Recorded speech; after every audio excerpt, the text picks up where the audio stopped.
Hello, hello, humans, and welcome back to the Drop Kennel. I hope you guys enjoyed last week's emotional episode. I want to start today's episode off by saying how grateful I am to some past colleagues and friends who I know personally who are listeners who did reach out individually and say like, "Are you okay?" And yes, I am okay. I wanted to take a little bit of a moment today, as I guess a bit of a palate cleanser from last week and just briefly go over why it is that I started this now known as the Drop Kennel. Um, I had come up with this idea to do the Shelter ABCs as a podcast um, years ago, and I actually wanted to do it for the shelter that I worked with, but that leaves a lot of open doors for a lot of potential liability and misconceptions from community members who would more than likely listen. And it just never came to fruition. It was a higher hanging fruit, and it was one I wanted to start because I have such a deep love for educating our community on um, having relationships with your pets and your companion animals and being a guardian to them and really starting to open up a dialogue and allow for a bit of a language or barrier shifting possibility to go on just by educating. So when I left the shelter, as you heard last week, because I was just full of compassion fatigue and burnout and my own personal journey with major depressive disorder and ADHD and anxiety. Yeah, triple threat, y'all. Was just it just became too much, and that's why I started this kind of passion project while I've had time away and time off, and the you know ability to pour some of my time into this as the Drop Kennel.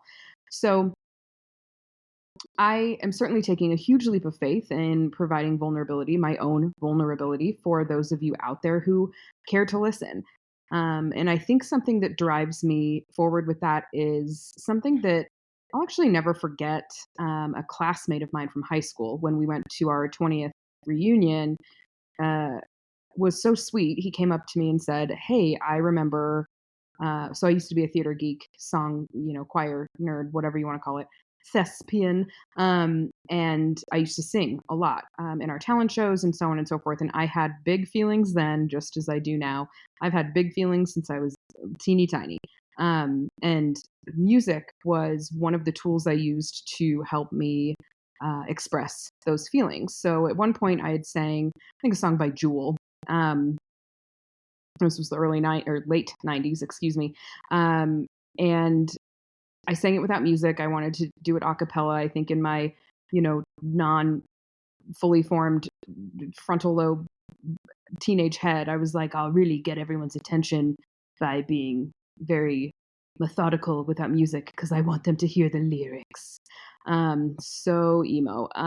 But what I did that then, and come to find out 20 years later, so I think my high school 20-year high school reunion was a couple years ago, and he came up to me and said, "Hey, I wanted to let you know I've been thinking about this a lot as the reunion approached, that you really did something that kind of changed my perception of what it is to be vulnerable." And he said, "You were vulnerable confidently vulnerable." And I did not feel confident at the time. I don't feel confident today.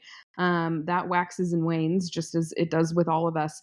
But when I was recording last week, that is the phrase I kept telling myself when I was getting emotional and thinking I needed to stop recording and redo it and, remain professional, remain non emotional.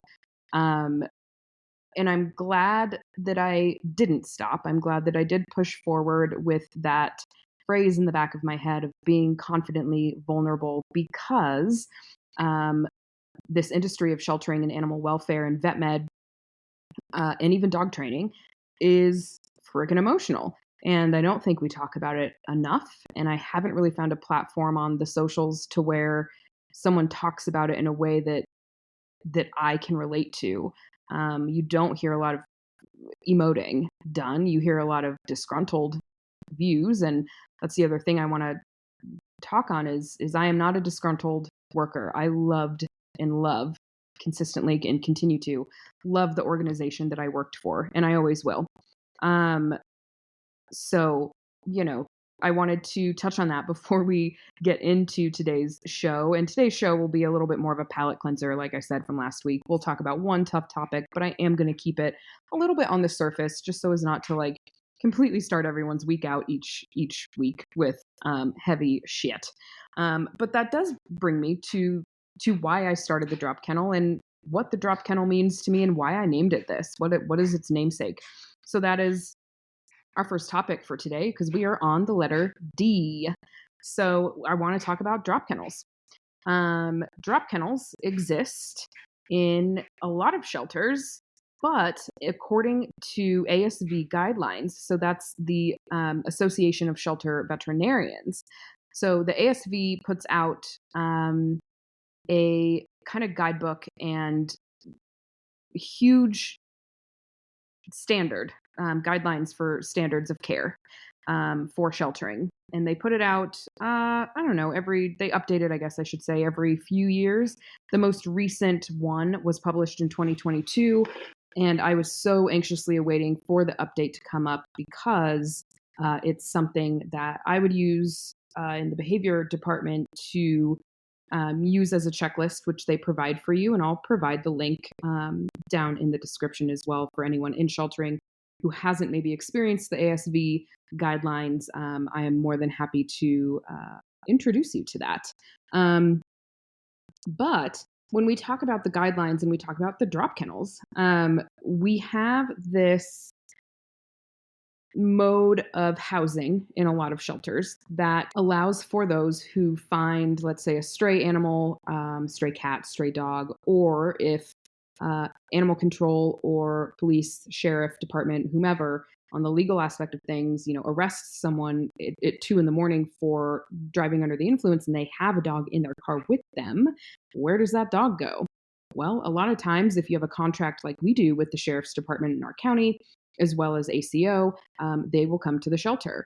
But we're not there at 2 a.m. So we have a space that is unlocked at all times, and there are a series of kennels stacked on top of each other in a smaller room. In our case, it is actually in our remains room. So it shares space with a large chest freezer that we put our animal remains in, as well as we share it with our raptor center as well.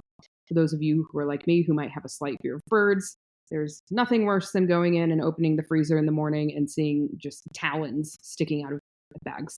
That's morbid. Sorry. But let's get it together, Kate.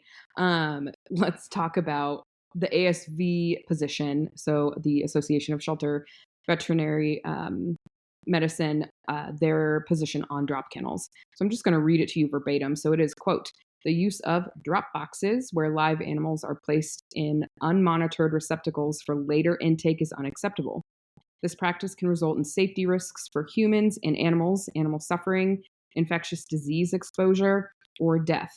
Alternatives for community animals requiring after-hours emergency care include posting on-call phone numbers for animal services, creating drop-off arrangements with police departments, or creating care agreements with local veterinary emergency clinics is more, is more acceptable than doing drop kennels.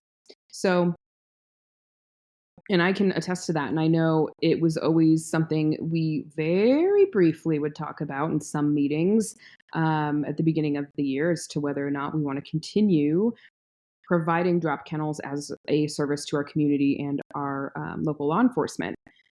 And it's a hard one because a lot of shelters still use them, and a lot of shelters have completely stopped using them because of the ASV guidelines. Because you do, that's the first thing I would check in the morning. I'd get there around 6:37 a.m.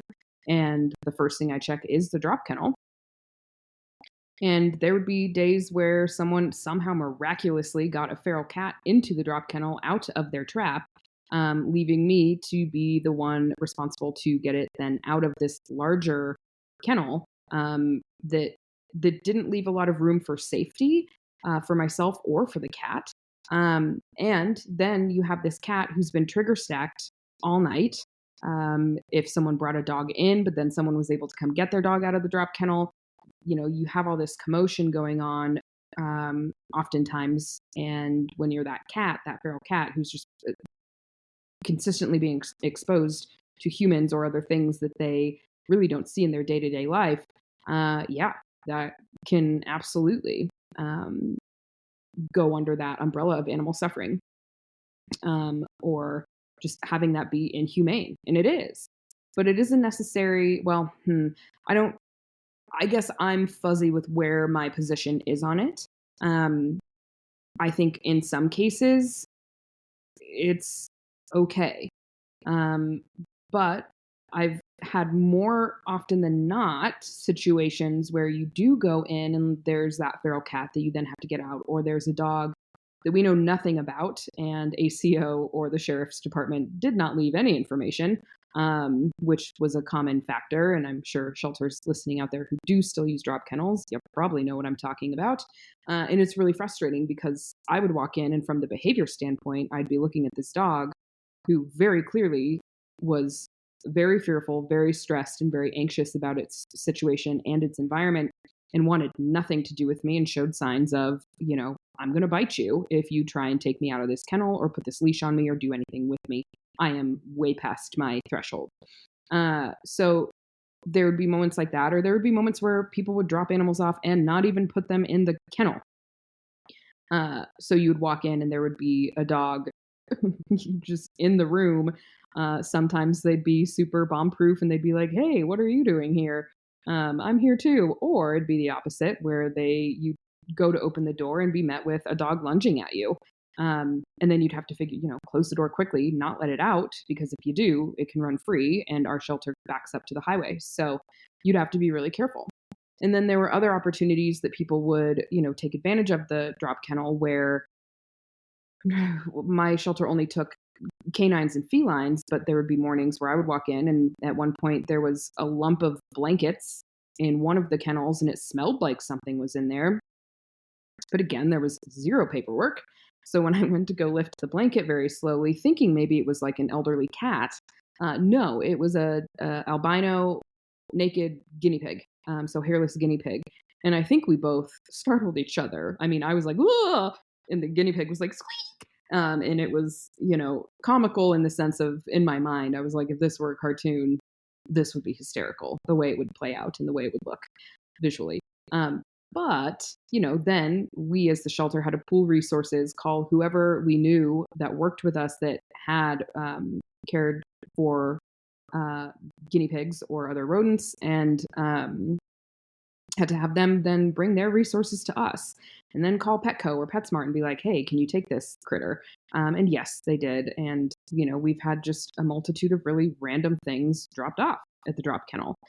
Um, Roosters one time, I think a couple of hens. Again, I don't love birds, although that's slowly evolving for me into an appreciation for them.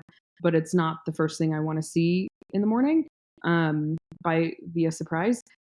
So trying to think if there were any other like really interesting.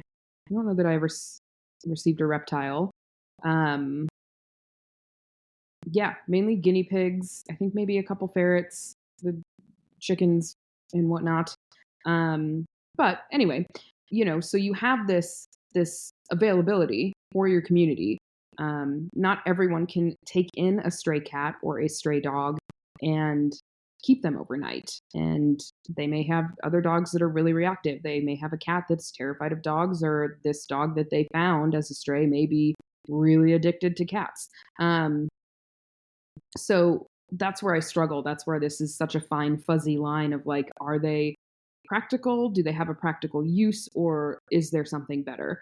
Um, and then I struggle with, well, we have one emergency overnight vet clinic here in our county. Is that an additional thing we want to put onto them, responsibility we want to put onto them, so that we can take it off of our plates? I think a huge sort of like ethical or philosophical, however you want to view it, or conundrum that I would always face was in making decisions, especially around things like getting rid of a drop kennel or an overnight kennel. or other things in the building, adopting out a really aggressive dog to someone who hopefully can handle it, or me myself adopting a very, very fearful dog that absolutely changed my life. In When we're making those choices, you are putting responsibility onto someone else when you are doing that. And is that something you want to yourself be responsible for from an ethical standpoint?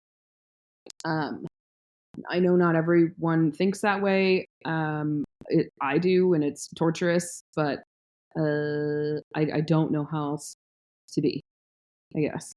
I don't know if that's people pleasing or what. Anyway, so yeah, that's what a drop kennel is. And again, ASV guidelines, their position is that it is over, like, just not acceptable. It is an unacceptable practice. And I do agree with the reasoning why. Um, Especially, the animal suffering and the safety risks, yes, but the infectious disease aspect of it is a biggie. The moment you get, let's say, a litter of kittens dropped into the drop kennel inn and you know nothing about them, and they may not look all that great when you get to them in the morning and you bring them then into the full facility and you don't follow PPE procedures, you are then potentially spreading something, whether it be ringworm or panleukopenia, or any more of those like easily spreadable diseases through the building. So that part I definitely understand, agree with, and support. I think that's very dangerous. But that's why with all that said, this is why I named my passion project what I did. It's controversial. It might raise a couple hairs on the back of your neck when you hear the drop kennel. Bear in mind, I have marketing background, so naturally, part of me came forward and said, "Make it controversial," and I said, "Okay." Um, and here we are. Here we are now. So again, I think what we can take away from that is, number one, if you're a shelter that and you're not using ASV guidelines to help you better instill policy, procedure, and practices, I strongly recommend that you do. This is more of a standardized approach. That way, you have written guidelines to fall back on if you do get stuck on something like deciding whether or not to get rid of your drop kennel, or deciding to portal cat kennels, or deciding to try and mitigate your population. Like, they cover everything, and it's such a helpful tool. So I very strongly recommend looking at it. And hey, even dog trainers, it could provide some interesting nuggets of maybe how you yourself can run a better business based off of these guidelines.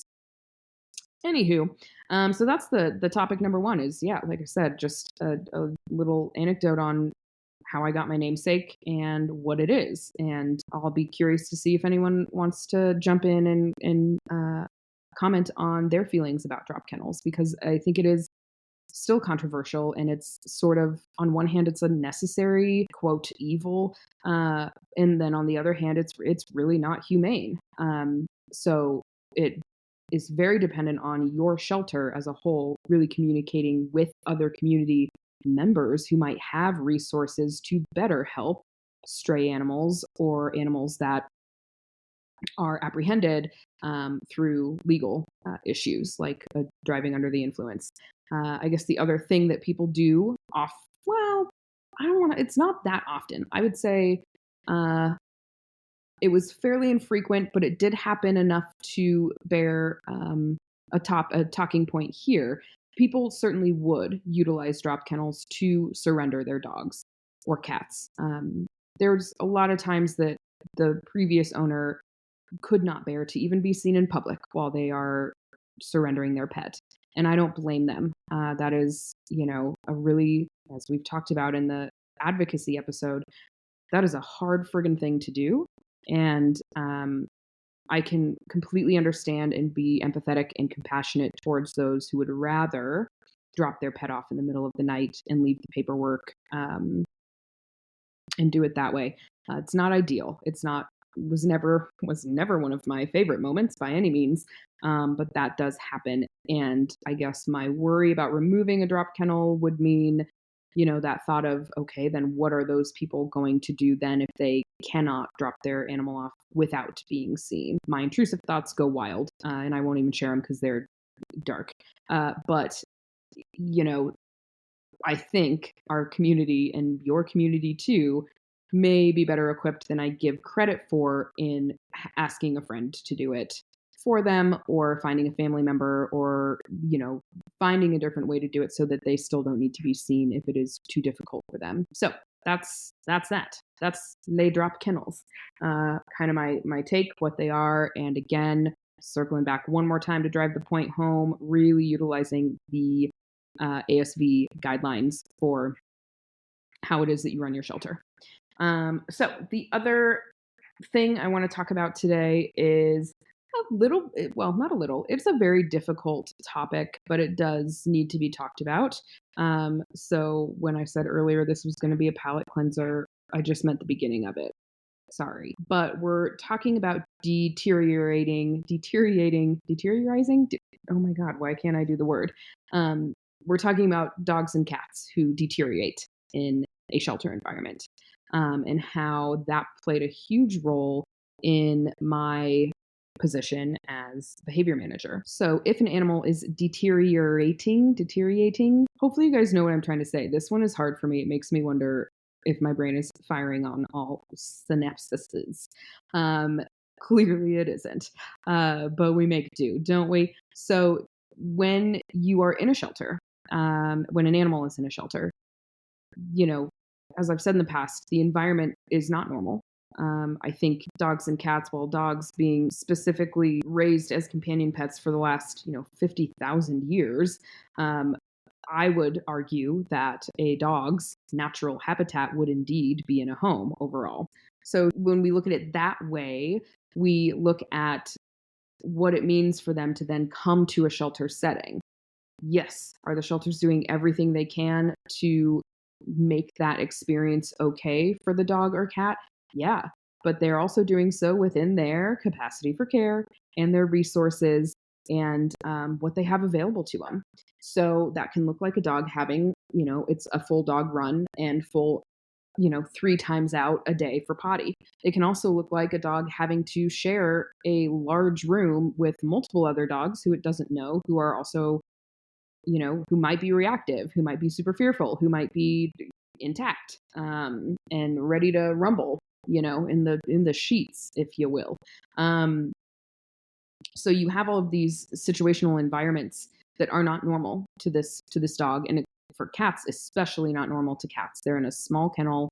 They don't have a ton of natural habitat available to them in that environment to, let's say, like climb a tree and get away from something they're scared of, or burrow, or be in a position where they're not around other cats. I know my cats are a great example of, they know each other because they're litter mates. However, the few times that I've had other kittens in my house and in their environment, or even I think they lived with another cat for a while when I lived with roommates, they were shocked to find out that they were not the only two cats on this planet.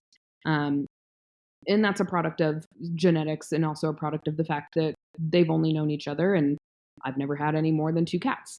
I like to say cats are like margaritas. One isn't enough. Two is plenty. Depending on how well you take your tequila, for the analogy. But, you know, seeing a deteriorating cat is extremely difficult. Seeing a deteriorating dog is extremely difficult. And what that looks like, and what attributes to it, is length of stay. So if a dog, let's say dogs tend to, you know, have a unique ability to at least get a little bit more enrichment than cats, maybe, arguably. Um, so there's a little bit more you can do for them. But what you would start to see in a shelter is anything from growing aggression, or growing fear, or starting to resource guard their food, or kennel pacing, like pacing back and forth in their kennel, doing a lot of spins, so stereotypic behaviors, um, and just shifts in their overall kind of personality that you knew at the beginning. You can also see weight loss. You can also see weight gain. So it's one of those behaviors and phenomenons that can be really difficult to pinpoint and diagnose at times, because you're then just flooded with all of these other behaviors that could mean completely, other things. Um, and I know a lot of times in the shelter you would hear someone say, Apollo came in and he was really sweet and very cuddly and a little bit fearful maybe of new people, and now he's been here for 3 months and the excuse or the validation would be, "Oh, he's starting to show his true personality." Um, and I would always then say, "No, I think we actually have a bigger problem at hand."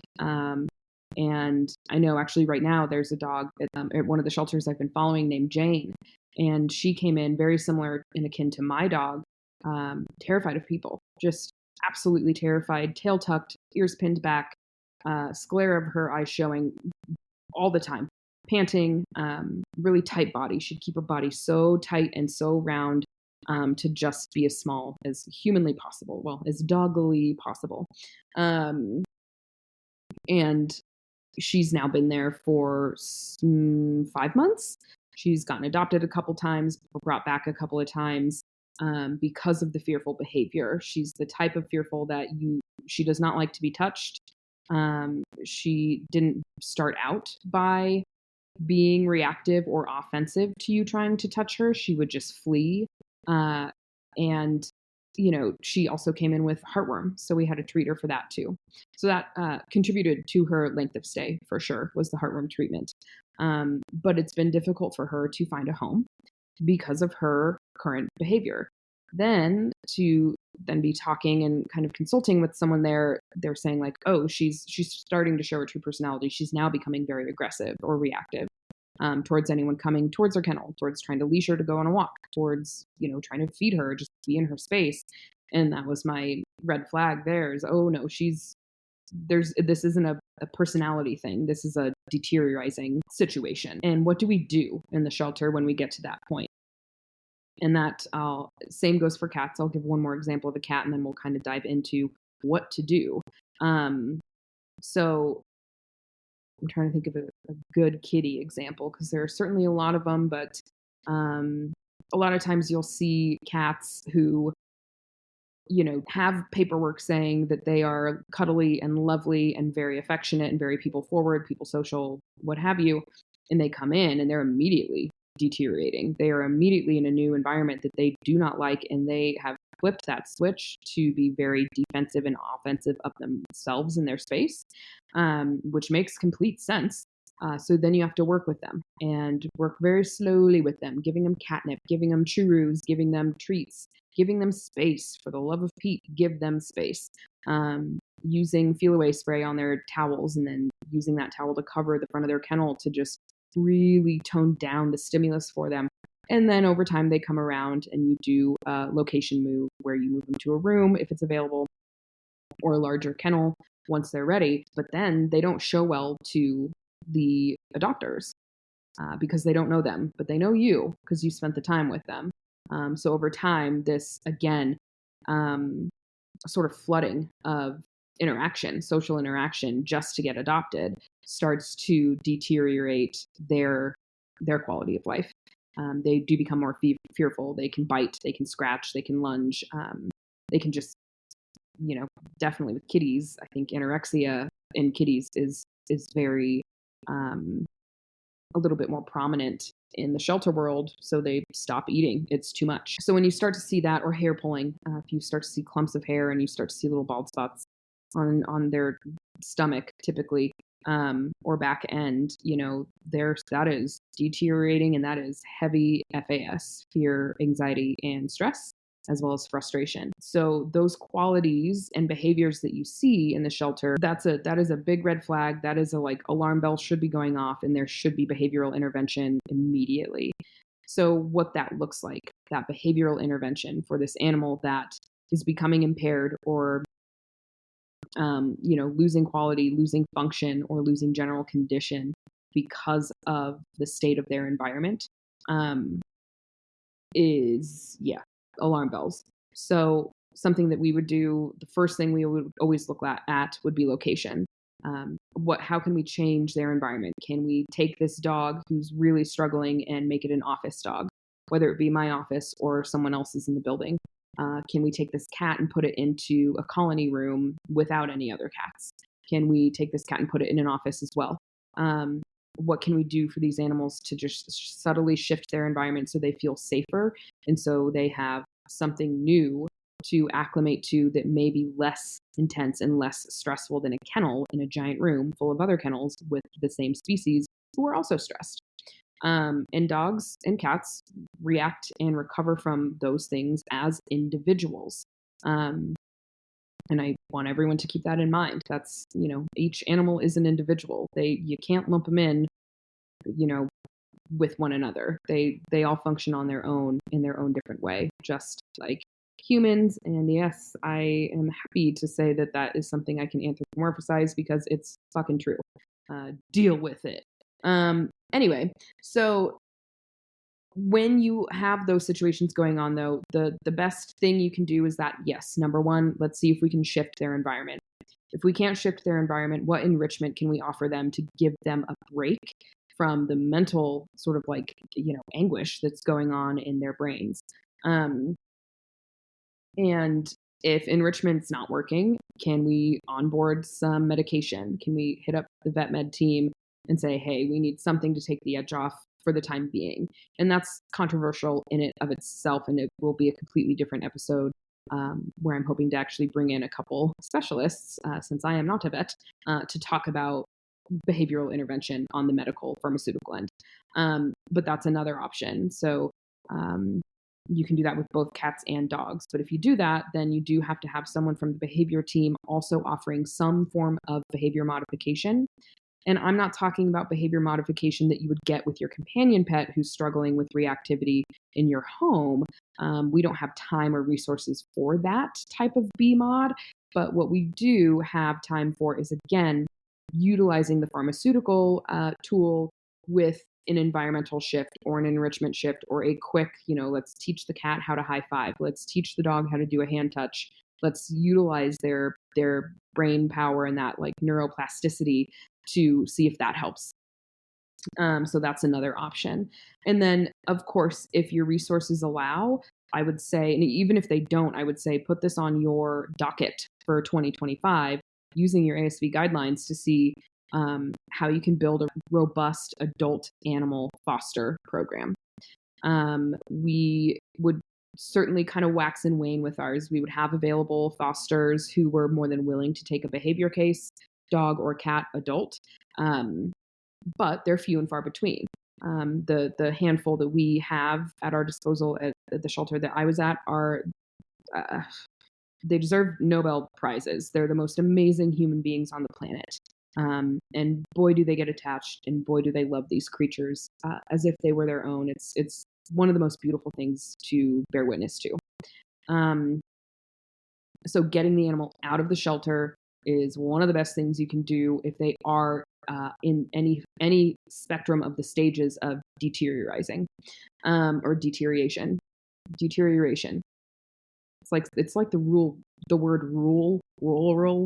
I can't do it. But anyway, so that's kind of what we look at when we talk about that syndrome in the shelter, and it is wild to see. And it, yes, absolutely, then circles back and goes into affecting your capacity for care, and it goes into affecting your compassion fatigue. If you are experiencing it or not, it certainly is a factor that, or a trigger that you see a lot of that contributes to that, the latter. But I would definitely implore shelters to look at their foster programs and see what kind of buy-in they can get from their community for having a program specifically for your long stay adult dogs and even cats. Because location move within the shelter and enrichment and extra, one-on-one time with someone from the behavior team or a volunteer is excellent, and it can do something, but it may not it may not work the full way. So getting them outside is very important. And another thing that you should do as a shelter, I know this is going to sound scary to those who have not started to implement this program, but a sleepover program or a field trip program is life changing for these dogs. You don't do one for cats, that would more than likely be too much. I don't know that there is a study out there currently that would measure their cortisol levels, like the one with dogs, but I would reckon just from a behavioral standpoint that cats would not enjoy a sleepover, um, because they are so sensitive to environmental change. Dogs tend to recover a little quicker. But there's a fascinating study, I'll link it in the description, where this was a few years ago. They measured cortisol levels in dog urine. Uh, so they measured it in the shelter, and then they measured it after the dog had had a sleepover with a foster or volunteer. So they measured the urine the next morning before they were brought back to the shelter. And that cortisol measurement within that urine sample was drastic. So super high cortisol in the urine sample from the dog while it was in the shelter, super low and more baseline cortisol level in the urine from the dog that had the 12 to 24-hour break from the shelter. Uh, it was hard for us to start it as a shelter. There was a lot of pushback and I think concern because it's scary. You're giving someone a dog for the night that you care for and that is entrusted with you from whatever community member who surrendered it, or from, if it was a stray, whatever it is. And that can be really scary because you don't know all of your fosters deeply. Um, so I would implore shelters who are on the fence about doing sleepover programs to really dig in and reach out to other shelters and talk to them about their experience and what may have been true for them fear wise and what wasn't. More often than not, you're gonna hear that a lot of the fears they had around implementing the program never came true and never even came close to coming true. So it's something I really recommend doing. And same with just taking the dog on a hike if you're available and if your shelter allows it. Can be a huge uh, benefit for dogs who are in that danger zone. For cats, having a volunteer come in, and maybe assigning your uh, volunteers who have more time, who can give the shelter 2 hours versus 20 minutes, and saying, hey, we really need someone to sit with Coco the cat today. Um, she's really struggling. She doesn't really like being pet right now because she's so sensitive and fearful. But sharing space with her and doing some, kitty style treat retreat or giving her a churu on a stick so that you don't have to actually make contact with her could be really soothing. Going in and playing music for the kitties, using a white noise machine to give them that auditory kind of cushion from what they're hearing because dogs are barking, shit's going on, the cats hear it. It's got to be scary. So those are some of my recommendations for what happens when you are in a shelter and when you see an animal deteriorating, because it's just the worst. It's the absolute worst thing to see. So yeah, that's the kind of long and short of the episode today. I guess uh, fortunately, I wanted to keep this last topic, again, like I said, on the surface so as not to just keep drawing out super intense, vulnerable emotions each week for you as the listener, but also for myself, itty bits at a time, And it's also to protect because next week's topic, we are on the letter E. It's going to be a fucking doozy because we are talking about only one topic versus multiple, and it is euthanasia. So, with that said, I sped through this one 40 minutes. We did it. And I talked quite fast. I actually maybe blacked out a little bit. I have no idea. Well, not really, but yeah. Um, no, I'm really grateful for those of you who are continuing to listen, and I really hope to grow this platform into being a support for those in shelters or for those who have worked in shelters who haven't been able to maybe put into words or verbalize or really recognize what it is that they went through or may still be feeling. I'm happy to do that. I'm happy to do that for you guys. I'm more than happy to do it for me because it's very therapeutic and cathartic. So I again welcome you to my journey, and I'm happy you guys are here. Thanks for listening. And as always, just because I gotta say it, humans are animals too, you know? So just because we as humans have the cognitive ability to function and move through the world in a more unique way than other species on this planet, does not entitle us to be dicks. So just don't do it, man. It's just, bleh, it feels icky, right? Bleh. That's all I got for you. Thank you again for listening. How many more times can I say thank you?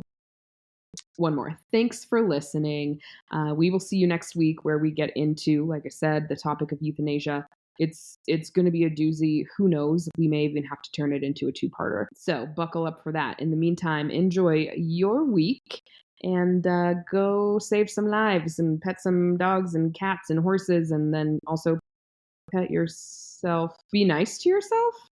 Give yourself some love. God, it's going to sound okay. Do some self-care. I'm stopping now. Thanks, guys. Bye bye.